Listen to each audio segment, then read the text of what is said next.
평소에 안 하던 거 하니까 잘 못하더라. 사법개혁 3법이 통과가 이미 예상이 되어 있었잖아요. 그러면은 며칠 전부터 전략회의를 했었어야죠. 국회에서 출발하는데 사진을 딱 보니까 너무 사람이 없는 거예요. 너무 좀 이 외형 자체도 좀 빈약했다. 국민의힘이 네. 좀 안 하던 투쟁하려고 하니까 좀 어색했다 이런 생각 들었습니다. 안 그래도 저도 보면서 이게 참 이 웰빙 정당다운 티가 너무 난다. 이게 사실 그냥 어떻게 보면 말씀하신 대로 그냥 도보 3시간 걸은 거잖아요. 도보 행진이 윤호개인 행진이 돼버렸어요. 제1야당의 행진이요. 준비 부족이다 이런 것들은 눈 감아줄 수 있습니다만 네. 애초에 사법파괴 3법에 대한 강한 비판의 네. 취지가 무색해지도록 네. 윤호개인이 너무 부각돼 버렸어요.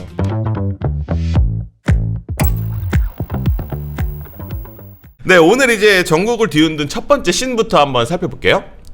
네, 이제 국민의힘이 장동혁 대표와 옆에 이제 또 김민수 최고위원이 있고, 이제 어제 이제 국민의힘이 이제 뭐 사법개혁 규탄하는 이제 행진을 한다면서 이제 뭐 여의도에서 청와대까지 걸어가는 이제 그런 장면입니다. 그래서 뭐 이제 3시간 정도 걸었는데, 뭐 사실 이제 그때 대통령은 순방 중이어가지고 청와대에 없었어요. 네. 그래서 뭐 어쨌든 뭐 이렇게 3시간 동안 걸으면서 많은 시민들을 만나기 위한 구상이었다 뭐 이렇게 얘기하는데, 사실상 이제 대국민 여론전인데, 이 여론전 이게 뭐 사실 우리 뭐 민주당 입장에서 좀 어떻게 좀 압박이 느껴지십니까? 뭐 전혀 타격감 없다고 말씀드릴 수가 있고. 근데 이제 이 메시지가 상당히 네. 간결해야 되거든요. 그러니까 이제 그 대한민국 국민들이 모두가 이 사법 전문가는 아니잖아요. 네. 그러면 이 사법 3법에 대해서 이거 좀 쉽게 설명을 먼저 하고, 근데 이게 어떻게 바뀌면 이게 어떻게 안 좋다라는 것도 좀 쉽게 와닿아야 되는데, 그렇죠. 별로 이제 여기에 대해서 국민의힘이 제대로 조금 뭐 네. 어필을 하지 못한 것 같고, 네. 또 기본적으로 최근에 나와 있던 어떤 그 재판 결과들이 국민들이 납득하기 어려운 것들이 좀 있었거든요. 그래서 이제 이런 부분에 있어서 뭔가 좀 개혁이 필요한 거 아니냐라는 생각은 있는데, 어쨌든 구체적으로 제대로 좀 찝어내지 못한 것 같고, 결론은 어제 이제 저런 도보 행진, 네. 전 2가지가 좀 아쉬웠어요. 어떤 게 하셨죠? 그러니까 평소에 안 하던 거 하니까 잘 못하더라. 그러니까 첫 번째로 집회 신고를 일단 제대로 안 해놨기 때문에 네. 지금 그 도보로 움직여야 되잖아요. 네. 원래 이제 피켓이라든지 현수막을 들고 차선을 좀 이렇게 좀 걸어가면서 해야지 국민들이 쳐다보기도 하고 무슨 일인가 관심을 갖게 되는데, 네. 도보 행진을 해버리면 그냥 지나가는 사람들인 거예요. 근데 사법개혁 3법이 통과가 이미 예상이 되어 있었잖아요. 그렇죠. 그러면은 며칠 전부터 전략회의를 했었어야죠. 준비를 며칠 날 해놨어야겠다. 통과될 것 같으니까 우리는 어떻게 어떤 방식으로 뭐 하겠다라는 게 있으면은 당연히 그걸 준비를 해놨어야 되는데, 그걸 해놓지도 않고, 네. 또 이제 국회에서 출발하는데 사진을 딱 보니까 너무 사람이 없는 거예요. 근데 그거는 제가 생각했을 때 네. 지금 최근에 이 원외 당협위원장 한 20몇 분도 제가 알기로 징계를 하려고 하고 예, 이따 얘기할 겁니다. 예. 근데 그분도 안 왔을 거 아니에요. 그러겠죠. 그 친한동계가 어쨌든 좀 수도권에서 새가 있잖아요. 네. 이분들하고도 사이 안 좋잖아요. 네. 그러니까 너무 좀 이 외형 자체도 좀 빈약했다. 그래서 이게 좀 국민의힘이 네. 좀 안 하던 투쟁하려고 하니까 좀 어색했다 이런 네. 생각 들었습니다. 안 그래도 저도 보면서 이게 참 이 웰빙 정당다운 티가 너무 난다. 이게 사실 그냥 어떻게 보면 말씀하신 대로 그냥 도보 3시간 걸은 거잖아요. 근데 그러니까 제가 이제 기억나는 게, 예전에 이제 황교안 대표 시절에 이제 그때 당시에도 공수처법을 이제 뭐 통과시키면 안 된다 이러면서, 그때는 한겨울이었는데 청와대 앞에서 농성을 했거든요. 제가 그때 가서 취재했던 기억이 있는데, 이제 뭐 그리고 삭발도 하고 뭐 이제 뭐 그런 식으로 좀 이렇게 뭐 세게 하든가. 근데 이거는 뭐 그냥 뭐 대통령도 없는 청와대 앞에 가서 뭐 행진 비슷하게 뭐 이제 하고 뭐 이제 이러면서, 사실 말씀하신 대로 이제 뭐 많은 집객들이 되지 않다 보니까 사실상 이제 뭐 태극기와 성조기를 따르는 이제 들고 이제 극우단체와 유튜버들이 이제 대거 참석한 것 같아요. 근데 이제 그러면서 뭐 이제 장동혁 연호하고 막 뭐 이러는 식의 모습이었는데, 이런 거에 사실 지금 지선을 앞둔 상황에서 중도층이 소구하기는 어렵다는 시각이 대부분인데, 우리 류 변호사님 어떻게 보십니까? 일단 도보 행진의 취지 자체는 지지를 하지 않을 수가 없는 거죠. 왜냐하면 아까 뭐 사법개혁 3법이라고 강서필 부대변인 말씀하셨지만, 법치 파괴, 사법 파괴 3법 아니겠습니까? 네. 그러면 간단하게 말을 해야 된다. 메시지 선명해야 된다. 이 사법 파괴 3법 왜 하느냐? 네. 사법부야 알아서 기어. 뭐 이런 법 아니겠어요? 한동훈 네. 대표가 알아서 기어 5글자를 요약을 했는데, 저는 그게 메시지라고 봐요. 왜냐하면 뭐 법 왜곡죄, 재판 소원, 대법관 증언법 이런 거 하면은요, 결국 이재명 대통령 입맛에 맞는 판결을 할 수밖에 없게끔 압박하는 효과가 있고, 1차적으로. 또 중요한 건 일반 시민들 입장에서는 소송 지옥에 빠집니다. 끝도 없이 내가 소송을 당하거나 소송을 해야 돼요. 네. 예를 들어서 내가 원하지 않는 판결을 받으면 법관 상대로, 검사, 경찰 상대로 소송을 해야 돼요. 네. 법 왜곡죄로 고소를 해야 돼요. 네. 이런 식으로 그게 또 그 결과가 또 원하지 않는 판결이 나온다, 또 고소해요. 끝나지가 않는 소송 지옥에 빠지는 거죠. 그래서 네. 이런 사법 파괴 3법을 하는 것 자체는 문제가 있고, 거기에 반대를 한다는 취지에서, 그리고 이제 대통령의 거부권 행사, 제2호권 행사를 촉구한다는 취지에서 도보 행진을 하는 건 좋습니다. 근데 뭐 준비 부족, 안 해본 거 해서 하는 거 티난다, 결기 부족 말씀 많이 하셨는데, 사실 가장 큰 문제는 안타까웠던 건 거기에 있지 않습니다. 그럼 뭔가요? 아까 우리 스틸러? 신 안 해본 영어로 하려고. 신 스틸러. 네. 스틸러 보면은, 거기에 보면은 그 성족이랑 태극기랑 같이 있잖아요. 네. 이게 뭐예요? 제1야당의 도보행진에 성조기가 웬 말이며, 그거 지금 이스라엘기 등장 혹시 하나 모르겠습니다. 뭐 이런 것 자체가, 그리고 거기서 지금 나오는 구호가 윤호개인 아닙니까? 네. 이게 도보행진이 윤호개인 행진이 돼버렸어요. 제1야당의 행진이요.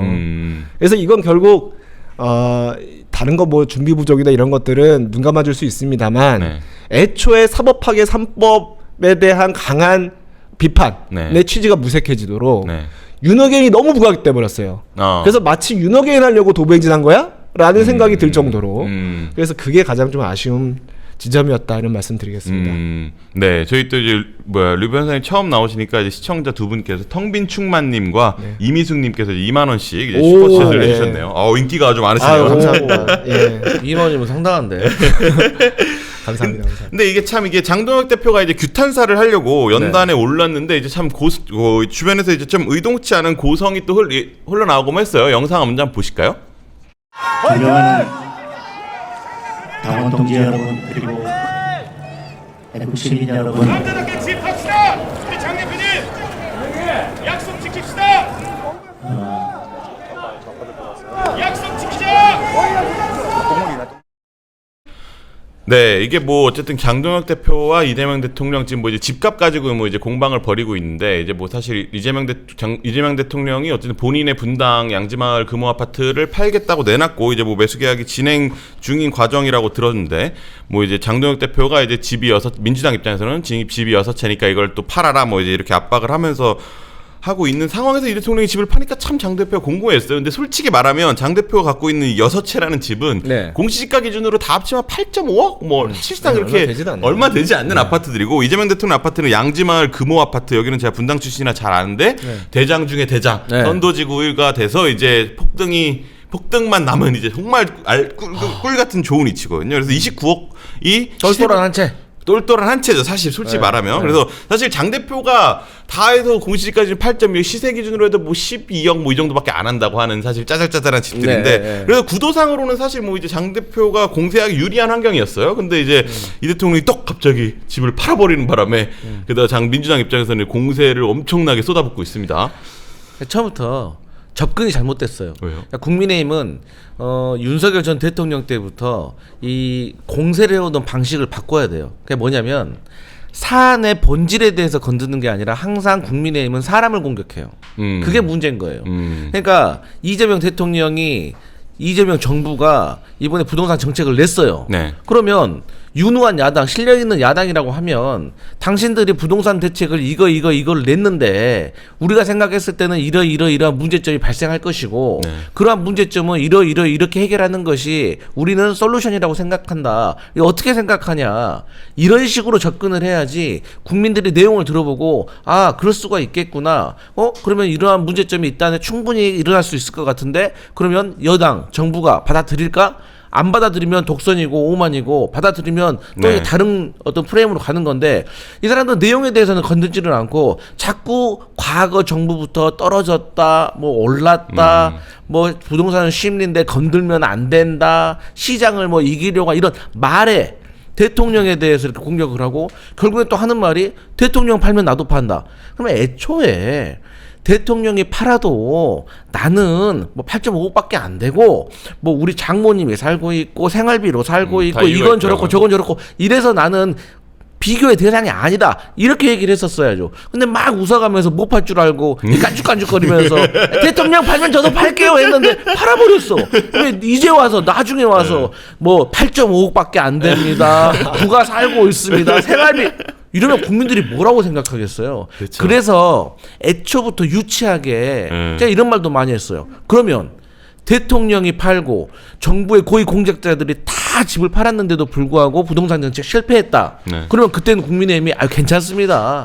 지지합니다. 이럴 겁니다. 그것도 아니잖아요. 네. 그래서 저는 좀 앞으로는 국민의힘이 사람에 대해서 공격하지 말고 좀 정책과 내용에 대해서 좀 이렇게 선명한 정책 경쟁을 했으면 좋겠다 이런 생각 들었습니다. 네, 사실 이제 집값 문제 말씀하신 대로 장 대표가 좀 궁지에 몰렸는데 이거 어떻게 타개해야 된다고 보세요, 우리 류 변호사님? 이거는 이제 사실 국민의힘이 그동안 가져왔던 일관적인 어떤 정책의 일관성 네. 위에서 이게 비판이 이루어졌어야 되는데 그걸 하지 못하고 네. 말하자면 지금 다주택자를 악마화하는 네. 사실 다주택자를 거꾸로 뒤집어서 말하면 전월세 공급자거든요. 그렇죠. 네. 그런데 그걸 이제 그런 부분을 더 이제 국민한테 어필하고 이제 이재명 정부의 부동산 정책의 한계에 대해서 얘기를 해야 되는데 그러지 않고 이제 다주택자를 악마화하는 이재명 정부의 전략에 그대로 기어가 버린 거예요. 그러니까 너 팔면 나도 팔게가 되는 거예요. 애초에 내가 이걸 왜 파냐 이렇게 나와야 되는 거거든요. 근데 그리고 또 뭘 비판을 했어야 되냐면 이재명 대통령이 최근에 이제 양도세 중과 유예 문제 가지고 네. 굉장히 강한 메시지를 냈어요. 싱가포르에 가서도 부동산 트윗을 하더라고요. 그렇게 강한 구두 개입 같은 걸 부동산 시장에 함으로 사실 부동산을 잠시 조정 국면으로 이끌었기도 했거든요. 지금 다시 오름 추세를 다시 보이고 있습니다만 네. 그런 단기적 처방뿐만 아니라 장기적으로 부동산 시장을 안정화시키기 위해서는 네. 이재명 대통령이 예전에 대통령 되기 전에 했던 대로 뭐 세금 위주, 규제 위주, 수요 억제책이 네. 아니라 공급 확대 정책과 어떻게 단기 정책을 어떻게 이거 믹스시킬지 네. 이런 거에 대해서 좀 대안을 제시하면서 이재명 대통령 왜 이렇게 못하냐, 왜 예전과 말이 바뀌었냐 네. 이렇게 주장을 했어요. 공격을 했어야 되는데 이재명 대통령 팔면 저도 팔게요. 이런 식으로 네. 그 다주택자 악마화라는 프레임에 스스로 걸어 들어가 버리니까 네. 이재명 대통령 또 팔아버렸어요. 그러니까 지금은 안 팔 수가 없는 상황이 됐잖아요. 네. 그래서 이런 어떤 뭐랄까 쉽게 이렇게 뒤집혀질 수 있는 이런 전략적 미스 네. 왜 자꾸 이런 게 계속 반복되는가 네. 참 아쉽습니다. 네, 그래서 참 이게 이런 류의 행보들을 보면 사실 민주당 입장에서는 지방선거 이제 3개월 남았는데 사실 지금 국민의힘에서는 장 대표가 유세를 오는 게 도움이 안 된다. 뭐 이제 이런 얘기까지 이제 공공연히 나오고 있어요. 그래서 뭐 이제 당권파들도 사실 장 대표의 노선 변경을 요구하고 뭐 이제 이러면서 장 대표가 사실 지방선거에서 중도 표심 공략에 도움이 안 되니까 유세도 오지 말아야 된다. 이런 얘기 나오는 건 사실 민주당 입장에서 뭐 안 그래도 지금 뭐 이제 얼마나 크게 이기냐를 두고 이제 얘기가 나오는 상황에서는 뭐 이런 상황이 떼den큐 아닙니까? 저는 처음에는 장동혁 장군님 하면서 우리가 장동혁의 손을 잡아줘야 된다. 장동혁이 국민의힘에서 계속해서 당권을 유지할 수 있도록 우리가 지켜야 된다라고 제가 주장을 많이 했는데 네. 이제 저도 생각 바뀌었습니다. 왜요? 이게 너무 이 부정적인 작용이 커요. 그러니까 야당이 좀 제대로 해야지 여당도 좀 선의의 경쟁, 그러니까 상향 평준화가 되는데 이게 하향 평준화가 되는 거예요. 지금은 이게 민주당의 가장 안 좋은 영향이 뭐냐면 야당이 정치를 똑바로 못하니까 네. 지방선거에서 우리가 무조건 이긴다라는 자신감이 지금 뿜뿜이에요. 장난 아니더라고요. 그러다 보니까 지금 지방선거에 대해서 사력을 다해야 되는데 지방선거는 당연히 우리가 이길 거고 그 다음에 전당대회 준비해야 된다. 이런 맞습니다. 잘못된 생각들이 당원들 그리고 정치인들 사이에서 당권주의 사이에서 저는 파다하게 퍼질 맞습니다. 가능성이 매우 높아요. 이미 퍼져 있죠. 그래가지고 정말 만약에 국민의힘이 지지율이 막 올라오고 서울시장 우리가 탈환할 수 있을까 없을까에 대해서 지금 막 절박한 상황이라면 그런 얘기 나오겠습니까? 그러니까 장동혁 잘못인 거예요. 결국엔 국민의힘 잘못인 거예요. 그래서 제가 과거에 책으로만 봤던 이 양날개가 펴져야 된다는 게 이런 거구나라는 걸 저는 느끼고 있고 그런데 제가 만약에 지금 국민의힘을 컨설팅을 한다고 하면 네. 저는 국민의힘 현역들에게 당원들에게 지지자들에게 해주고 싶은 말은 장동혁 대표가 지금 중도층으로 확장을 해가지고 지방선거에 어떻게 이길 것이냐 이런 거 물어보지 마세요.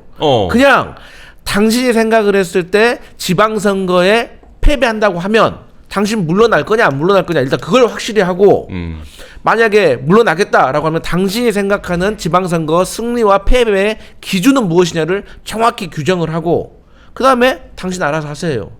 그래야지 이렇게 그냥 뭐 중도 외연 확장하세요 이런 식으로 논란이 길어지잖아요. 네. 그러면 장동혁 대표는 지방선거 패배하고 나서도 아니 너희들 때문에 진 거야 임마. 버틸 수도 있다. 내가 뭉치자 그랬잖아. 아니 박근혜 전 대통령 때 우리 정당 지지율이 9%까지 떨어졌는데 나 17% 나온 당 대표야. 2배 나왔어. 너 때문에 진 거야라고 할 거란 말이에요. 그래서 지방선거 패배한 이후에도 안 물러날 수가 있어요. 그런 시나리오들 많이 나오더라고요. 예. 그러니까 저도 걱정이라니까요, 민주당도. 진짜로 처음엔 좋았어요. 네. 근데 지금 걱정이에요.